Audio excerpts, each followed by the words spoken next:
Hey guys, it's Slumming Rush. Today I'm going to be doing a review of the FCM 50T. This is a tier 8 premium tank. A lot of people don't really know what they're getting when they get this tank. So basically, to sum it up, what you're going to get when you buy this tank, or if you choose to buy this tank, is a large medium tank that can't really do what a medium tank does. So this is actually going to be really important because a lot of people say, oh, it's a medium tank, just play it like a medium tank. And the reality is, no, it can't. Most medium tanks can get hull down. They can use their armor, they can use their camo, they can use their, whatever to do well. This tank doesn't have armor, it doesn't have camo, it doesn't have the typical strengths of a medium tank. What it does have is a medium tank's gun and a heavy tank's size and hit points. So I don't really consider the latter strength, but hopefully I can show you how this tank plays in the upcoming, video. Basically, what I'm just going to go over my setup and talk about, well, shit, I didn't mean to do that. Basically, I'm just going to talk about my setup and how I think you should set this tank up, and then we're going to go into replays and actually talk about how this tank plays and the best way to play this vehicle. So basically what I've done on this tank is I've done everything I can to reduce the aim time on this tank. A lot of people think it has a great gun. It's not very good at shooting on the move in my experience. Like, it can do it. It doesn't have very good aiming time. Again, it can do it, but they're not exceptional. So I've tried to reduce the amount of time you spend aiming, and you can see that with my setup here. So I've gone Brothers in Arms, that'll increase aim or decrease aim time, increase accuracy, etc., etc. I've got the gun handling skills on the driver and gunner, and then repairs, sixth sense, safe storage, etc. And then on the third skill, I went and finished off repairs because this is a heavy tank. The tracks take forever to repair. For the fourth skill, I wouldn't really suggest camouflage because the thing has like 6% camo. That means if the vehicle you're against has like 400 meters of your range, you're only going to take 6% off of that when you're sitting still. Realistically, adding camouflage skill onto that, not going to do much for you. So that's my opinion. As far as setup goes, I've done the same thing with the crew as I have with this equipment setup. V-stab, rammer, vents. The goal is the same. I want to try to reduce the aim time and increase, everything else at the same time. So V-stab will reduce the effective aim time, the rammer will increase the rate of fire, vents does both. As far as ammo goes, this tank has so many shells. I just went 55, 30, and 6. It's not like you're ever going to run out of anything, so reasonably you could carry more HE if you're a person that uses HE a lot, and you don't have to worry about running out of AP or APCR. So yeah, I would suggest, if you can afford it, carry a large repair kit with this vehicle because the tracks do take forever, and the large repair kit will increase your repairs or decrease the repair time by, I don't know, 10, what does it say, 10%. Anyways, I notice a huge difference in the repair speed from the large repair kit. Yeah, you can see right there, 10% repair speed. So, it's something to consider. I would definitely consider that, and that's basically it. Let's go take a look at the replays I have. Alrighty, so for this replay, we're on the map Lakeville. A lot of people have trouble with this map, especially in a tank this large. What I'll typically do is, if I can, and I feel safe doing it, is I'll commit to the middle. So I'll rush to E4. Now, this is generally unsafe, but if you take a look at their lineup and you sort of rationalize it, they've only got a T-34-3. He's the only guy who could rush middle and potentially cause a threat to me. And because I'm in a 50T, I'm running food, vents, rammer, and Brothers in Arms, I feel I could out-DPM the T-34-3 if worse comes to worse. Now you can see we've got an ELC pushing. I see the KV-3 and I'm going to put shots into him. There's a WZ to my right. He spots me, so I'm just going to try to get safe here. I take a shot, but I'm a 50T. Who cares? I've got so much hit points. So right now I'm in the rock area. This is sort of how you would play this map if you decided to commit to the middle. You're going to want to blind fire where you think the heavies are crossing, so you can see I take a shot at where I think they'll be, and I'm just making sure I'm not taking any extra hits. Now there's a VK to my left. I don't think he's going to do very well there. You can see him right here. We're getting shot at, so good luck to him. And this position is just really, really slow. You're going to see a lot of it requires waiting for teammates to do stuff. So we've got our heavy tanks. They haven't committed to the city yet, and realistically, I'm just going to fast forward this. Now, our VK is getting shot, and that to me is evidence that they're still camping there, so I put shots into people. There's a defender who crosses. I'm just going to shoot at him. And this tank is okay at sniping, but it's not like a Leopard 1. You can see bouncing the side of a defender there. You're not going to be able to consistently I don't know, snipe the front of things at long range. So here I am sniping, but it is not the greatest. So there's that. I'm going to fast forward it again. You're going to look at, if you take a look at our map, you're going to see our city. We haven't really made a strong presence in the city, and this IS-3 is actually going to be able to push up. This is where this position becomes useful. When people start pushing into your teammates, you're able to help them out, almost like a tank destroyer. So there is that. Now, if you take a look at our map, we're actually losing the 2 line. A lot's happening really quickly here. So we're losing the 2 line. I want to go help defend against that so they don't get on our cap. But an email gets spotted, and I'm going to take some shots at him.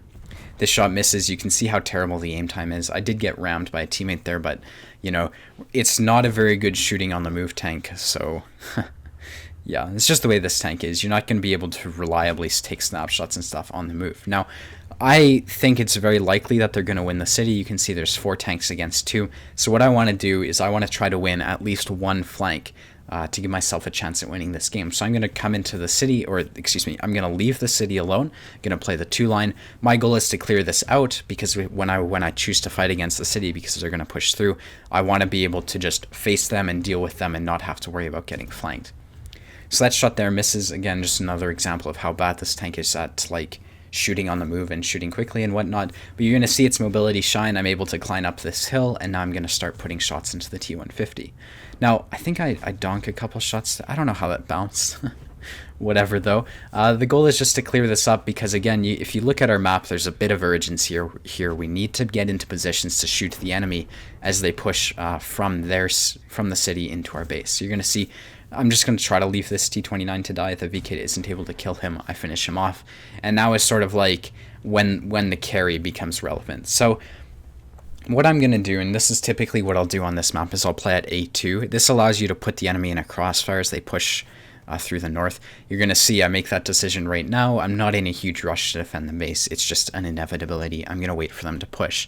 So what I'm doing is I'm going to be playing with this IKV. As the enemy push into our base, it's just going to be me using this position to its advantage. You're going to notice the GW Panther isn't the brightest player in the world, and he's still hasn't managed to run away. And we're just going to play it defensively for now. We're waiting for them to push, because we can't push. We've got tons of tier 7s and 6s, and they have the initiative right now. Alright, so the clicker manages to die. I'm going to see if I can put a shot into the Hellcat. This is what I mean by it's a great position. No one expects you to be here. You're pretty held down when you use it. I mean, that email, he will have the advantage when he pokes, but I can just use cover if I need to get safe from him. There's an M12, so I'm getting safe from Artie here. I'm trying to use this rock to my right to do that for me. Going to take a shot at the 34-3. This gun doesn't have good aim time again, so I'm just taking shots and hoping they hit, really. You can see I'm watching people. I'm not sure what I want to do here. I think at this point in the replay, I'm considering trying to push the 1 line, but with a T28 prototype right there, that's not going to happen.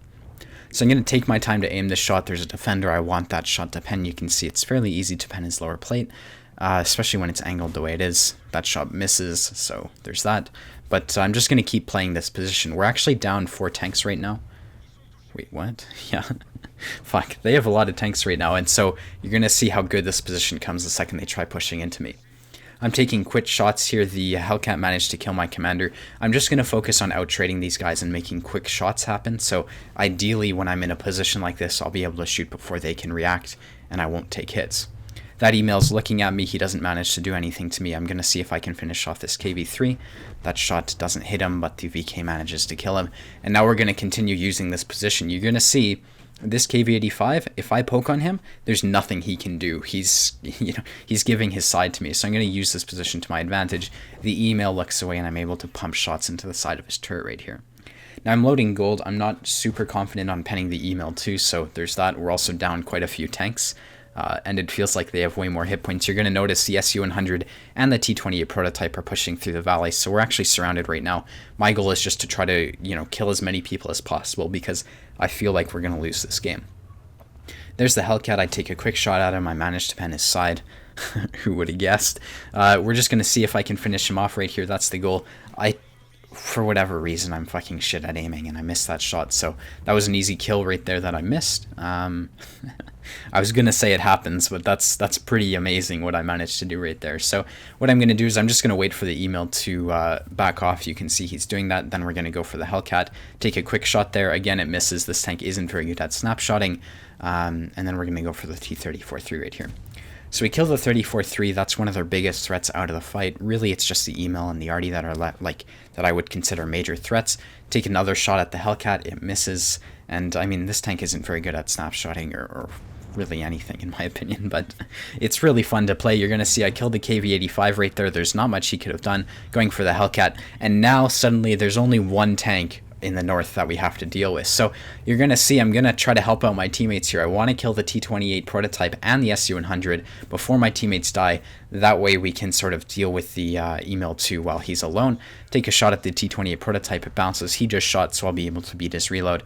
And you're going to see I put a shot into him right there. Now, one thing, I need to pause this because this is really important when you're in a clutch situation. Guess what that email 1 is doing right now? I promise you he's planning on pushing up and coming behind me. And I know this. And I'm like, well, fuck, it's going to happen any second now. So my goal is to kill this T-28 prototype. And I know for a fact that, if he has any sense of, anything, he's going to be trying to kill me right now. So I'm driving forwards because I expect him to be behind me. Already shoots. And you can see he actually made that play a bit late. But he was making that play. So it was a good play when, if someone's like, if you're in a crossfire almost like that, where they're about to pincer you, you need to expect the other guy to come behind you and flank you. I loaded AP for that last kill there, and I managed to finish him off. Now it's just a matter of hunting down artillery or getting up cap, and in the end we ended up capping out, so nothing really special. One thing I do want to mention though, as I'm on the cap here, let's do this.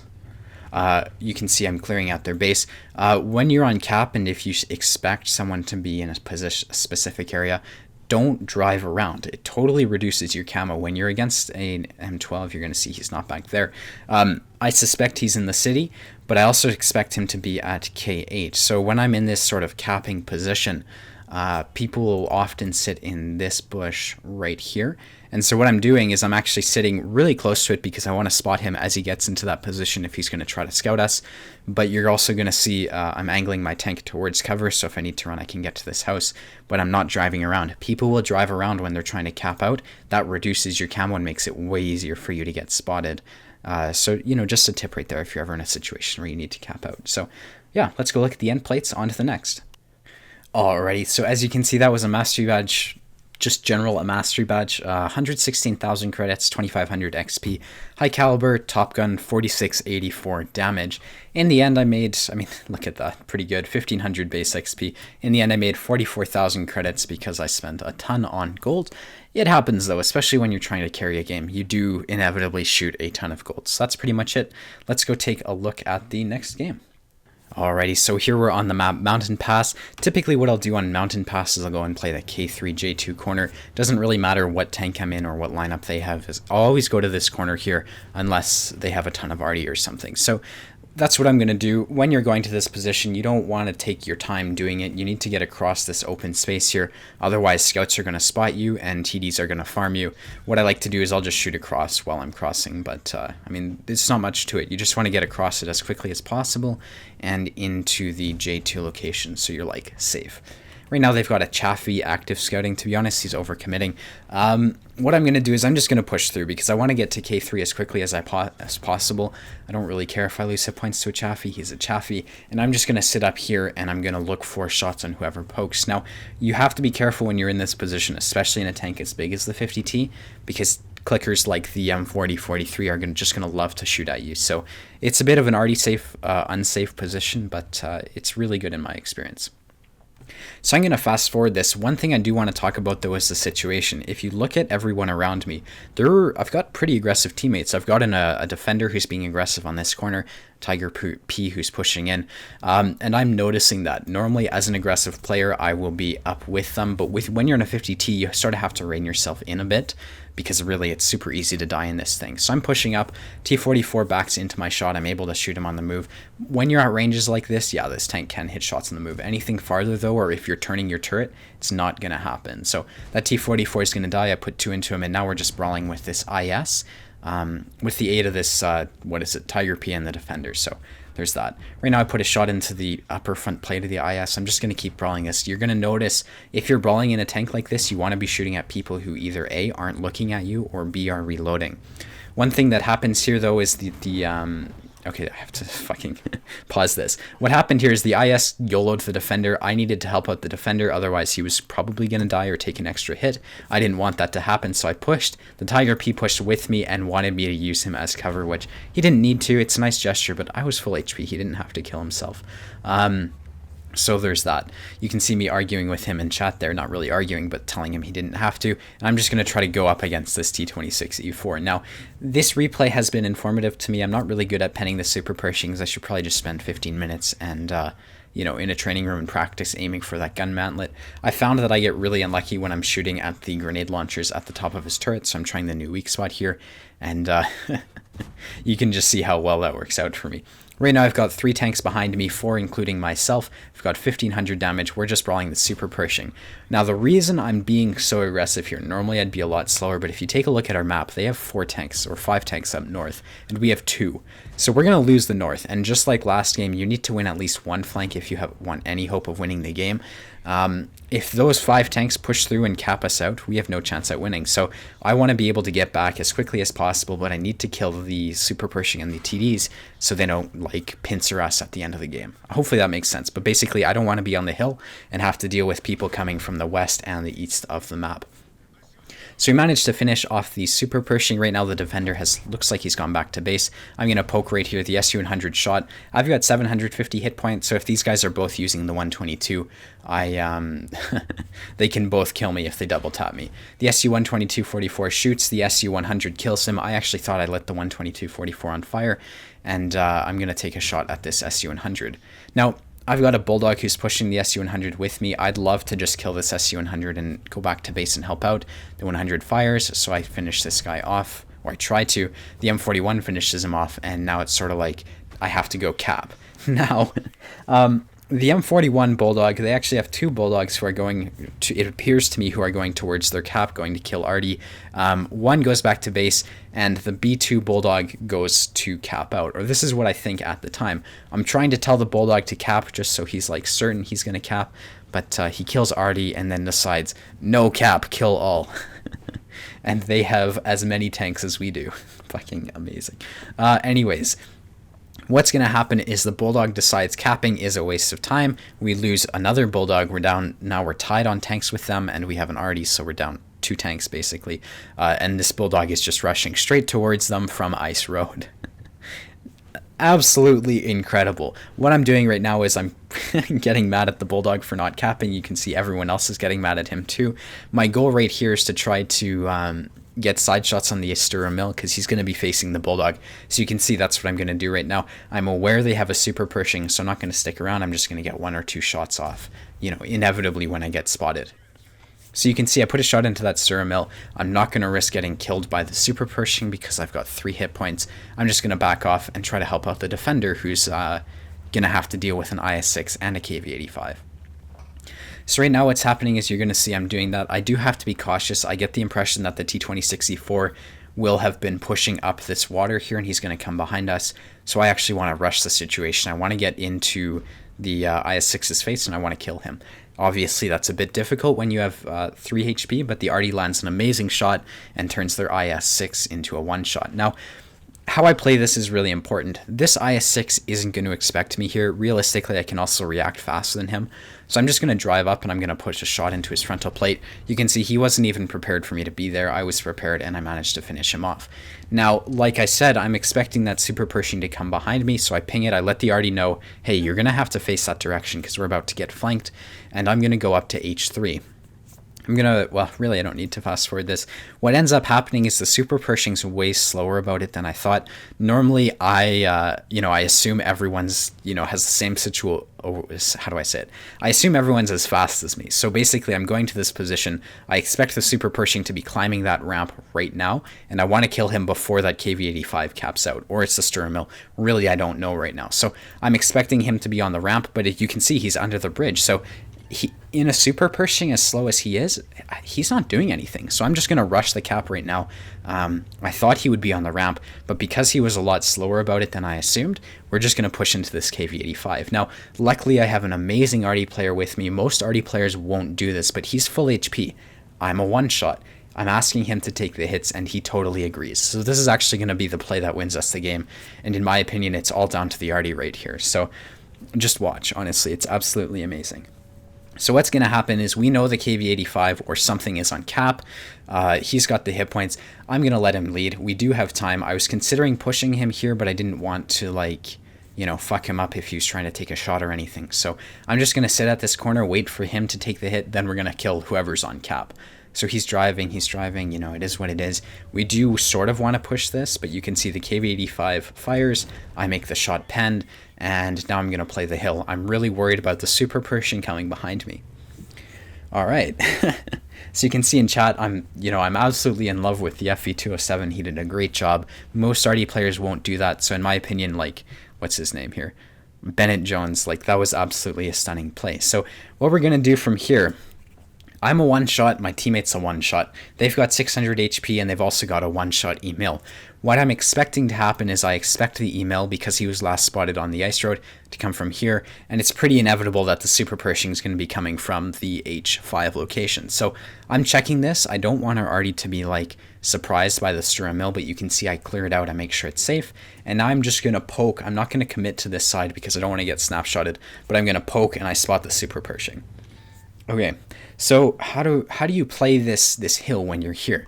What you're going to want to do is you just want to wait for them to push in, because the second they push in is the second, like, okay, if the super Pershing is where the IS-6 is, he won't have the gun elevation to shoot me. So I'm okay if he pushes in. In fact, I think it's great because I can work with the arty who has enough HP to actually take another shot and finish that super Pershing off. You can see I'm expecting the Stura Mill to come from back here. He actually doesn't in the end, but yeah. I'm just going to fast forward it because it's waiting. Right now I'm going to poke again. You're going to see I'm going to do it in the exact same way. I'm being super cautious about it. I want to try to find where they are. I sort of expect the super Pershing to be on the left around this mountain, you know, just waiting for me to poke again. So there is that. I spot the Stura Mill. He wasn't coming from the 9-0, and he hasn't spotted me, which is really important because I'm just going to commit to this and try to finish him off. You can see I managed to get the kill right there, and I'm sort of curious as to where the super Pershing is. I still think he's either right underneath me or behind this, and I'm sort of got the opinion that he's right underneath me. So I'm getting safe, and we're just going to try to find out where that super Pershing is because I honestly have no clue. Alright, so I'm going to try to spot it. I don't want to get snapshotted again, and I think it's any second now that the super... You can see him right on the map there. I noticed him the second he appeared on the map. He's pushing into me. Now, I've got 3 HP, and this arty is absolutely amazing. You're just going to just watch. The super Pershing's looking away. I faked, and I made it look as if I was running off the hill. I take a quick shot there. It hits the dirt. It happens. I wouldn't really say that's my fault, but it is what it is. Right now what I'm doing, and props to this arty guy, is he's pushing in. I'm sitting here. I'm sort of like, if this guy's going to YOLO me, I'm just going to back off. But you're going to see, because of how slow his tank is, we're able to totally take advantage of the way he's playing. So the 207's right in front of him. 207's going to be able to shoot at him, and I'm just going to keep him right here. So the 207 isn't risking his life right now. He's just doing an absolutely great job of turning the super Pershing's turret. I think I missed a couple easy shots, right? Yeah, you know, nothing I can really do about it. What I'm going to do is I just want to play this slowly because you can see right here, that super Pershing's really got no chance when we've got 2 people right here. Arty shoots, I'm able to just sit here, I miss another easy shot, and because I missed that shot, this game's going to be a lot closer.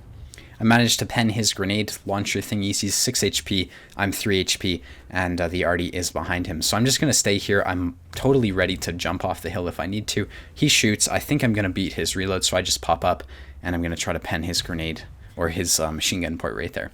That bounces. He's turning his turret to kill the arty, and the arty manages to get the kill. So pretty fun game in my opinion. Let's go take a look at the end plates. Absolutely amazing job by that 207, by the way. Alrighty, so as you can see, that was a Master Badge First Class, 103,000 credits, 2,180 XP. Defender, high caliber, I think this is a bruiser or whatever. Anyways, 3781 damage, 5 kills, 1321 base XP, and of course we finished top on the team for damage. Another shout out to this guy, absolutely amazing. Like, it's so rare to find a good arty player who actually, like, uses his tank to the fullest. I mean, he used his hit points. Not many RD players are open to doing that, and realistically, without this guy, we had no chance at winning the game. So thank you very much to him. And then we had shot 35, 27 hits, 19 pen.